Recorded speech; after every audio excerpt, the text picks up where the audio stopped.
मेरी छोटी बहन निशा की शादी को 2 साल बीत चुके थे। निशा हमेशा से ही घर की लाडली रही थी और उसके पति रवि भी बहुत ही जिम्मेदार और आकर्षक व्यक्तित्व वाले थे। शादी के बाद निशा ज़्यादा हमारे घर नहीं आ पाती थी क्योंकि रवि का काम ऐसा था कि वो अक्सर ट्रिप पर रहते थे और निशा उनके बिना घर नहीं संभाल पाती थी। दोनों का रिश्ता इतना गहरा था कि एक दूसरे से अलग होना उनके लिए नामुमकिन सा लगता था। यह बात मुझे उस दिन पता चली जब निशा होली पर हमारे घर आई थी। निशा को आए 5 दिन हो चुके थे, लेकिन रवि के फ़ोन हर घंटे आते रहते थे। निशा अक्सर फ़ोन पर कहती थी, इतनी जल्दी कैसे लौटूं? थोड़े दिन और ठहरने दो ना।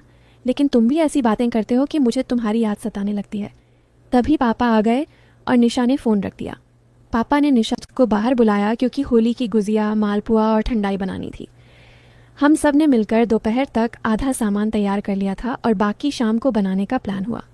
दोपहर हो चुकी थी और मैं बालकनी से बाहर का नज़ारा देख रही थी। तभी मैंने देखा कि रवि बाहर कार पार्क कर रहे हैं। मैंने फ़ौरन निशा को पुकारा। निशा बाहर आई और बोली, तुम सच में आ गए? मुझे लगा तुम मजाक कर रहे थे फ़ोन पर। उसी वक्त पापा भी आ गए और बोले, दामाद जी कब आए?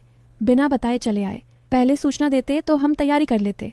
रवि ने कहा, नहीं पिताजी, ऑफिस से शहर आया था तो सोचा मिलकर ही जाऊं। पापा ने कहा, जाने की बात मत करो, अभी आए हो तो रुक जाओ, शाम का खाना साथ करेंगे और रात आराम से। मैं तुम्हें अभी नहीं जाने दूंगा। रवि चुप रहे और मुझे पता था कि वो जाने के लिए नहीं आए हैं। तभी निशा चाय लेकर आई और रवि को चाय देते हुए धीरे से बोली, मुझे अच्छे से मालूम है तुम किस वजह से आए हो। मेरे बिना 5 दिन भी नहीं गुजार पाए। रवि हंसकर बोले, तुम्हारी आदत जो लग गई है। यह सुन निशा मुस्कुराकर शर्मा गई और वहाँ से चली गई। कुछ देर बाद डिनर तैयार हो गया। हम सब ने साथ बैठकर खाया और गपशप की।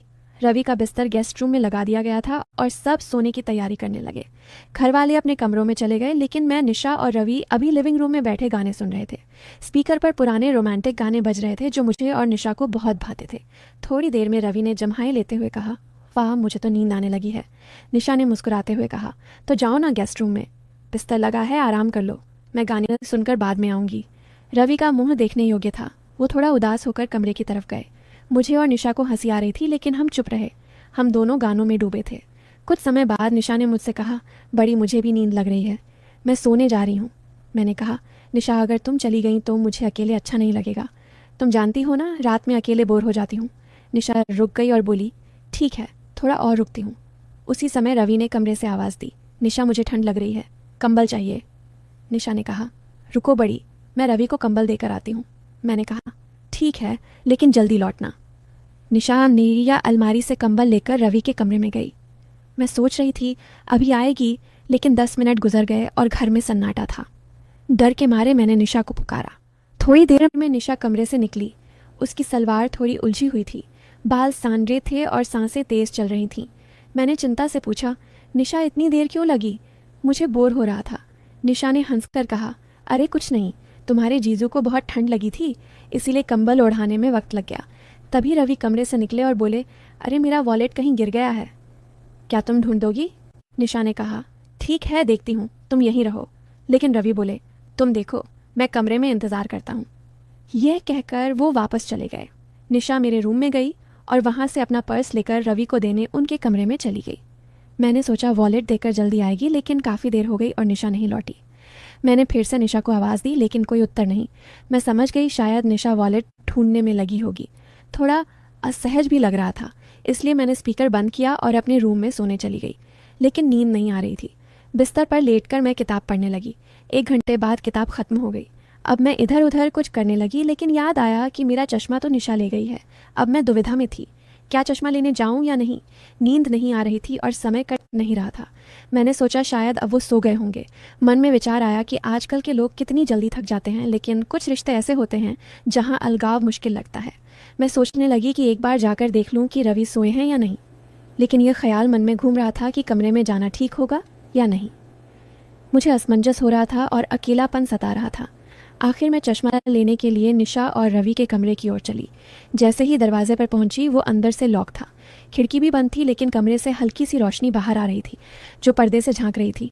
मैंने सोचा जाग रहे होंगे। कुछ पल रुकी, फिर निशा को पुकारा। पहली बार कोई जवाब नहीं, दूसरी बार फिर पुकारा। तब निशा की आवाज़ आई, क्या हुआ?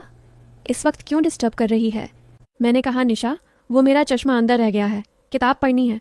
रवि सो गए हो तो चश्मा दे दो। निशा ने थोड़ी झुंझलाई आवाज़ में कहा। अरे नहीं, सोए हैं। तुम्हारे जीजू को नींद आने में टाइम लगता है। अभी तो बातें चल रही हैं। तुम जाकर आराम करो, डिस्टर्ब मत करो। मैंने कहा निशा, बस 5 मिनट के लिए चश्मा दे दो, मैं जल्दी पढ़ लूँगी। निशा ने कहा, ठीक है, ले आती हूँ, तू अपने रूम में जा। मैं अपने कमरे लौट आई। कुछ देर बाद निशा चश्मा लेकर आई और बोली, ले तेरा चश्मा, अब डिस्टर्ब मत कर। जैसे ही मैंने चश्मा लिया मेरी नज़र निशा पर पड़ी। मैंने आश्चर्य से पूछा, निशा तुमने ये क्या पहना है? ये तो रवि की टी शर्ट है, तुम तो सूट में थी ना। निशा ने शर्माते हुए कहा, चुप रह, मैं जा रही हूँ। यह कहकर निशा वापस कमरे में चली गई। मैंने चश्मा लगाकर किताब पढ़ना शुरू किया। सिर्फ 20 मिनट में मुझे नींद आने लगी। मैंने सोचा चलो अब चश्मा वापस रखाती हूँ, अगर निशा सो रही होंगी तो मैं खुद रख दूंगी। मैं चश्मा लेकर निशा और रवि के कमरे की ओर गई। इस बार दरवाज़ा हल्का सा खुला था। शायद निशा जल्दबाजी में बंद भूल गई होंगी। जैसे ही मैंने दरवाज़ा धकेला और अंदर झांका, मेरे सामने वैसा दृश्य था जो मैंने कभी कल्पना नहीं की थी। मेरी सांसें थम गईं। मैंने बड़ी भूल कर दी थी। मुझे अंदर आने से पहले आवाज़ लगानी चाहिए थी। मैं ये कैसे भूल सकती थी कि ये पति पत्नी हैं। मुझे उन दोनों को देखकर गहरी लज्जा महसूस हो रही थी, लेकिन निशा और रवि को इसकी भनक भी नहीं थी कि मैं दरवाजे पर हूँ और उन्हें देख रही हूँ। उसके बाद जो हुआ उसे जानकर आप इतने हैरान हो जाएंगे कि आपको एक बड़ा झटका लगेगा। कहानी का अगला भाग जानने के लिए तैयार रहिए। अगर आपको यह पहला हिस्सा अच्छा लगा तो हमें कमेंट्स में ज़रूर बताएं। कहानी के दूसरे भाग को जल्द ही लाने की कोशिश करूँगी। बस एक लाइक कर दीजिए और मेरा काम है कहानी का अगला हिस्सा आप तक पहुँचाना। वीडियो पर 1000 लाइक्स होते ही पार्ट 2 आ जाएगा। तब तक के लिए बाय।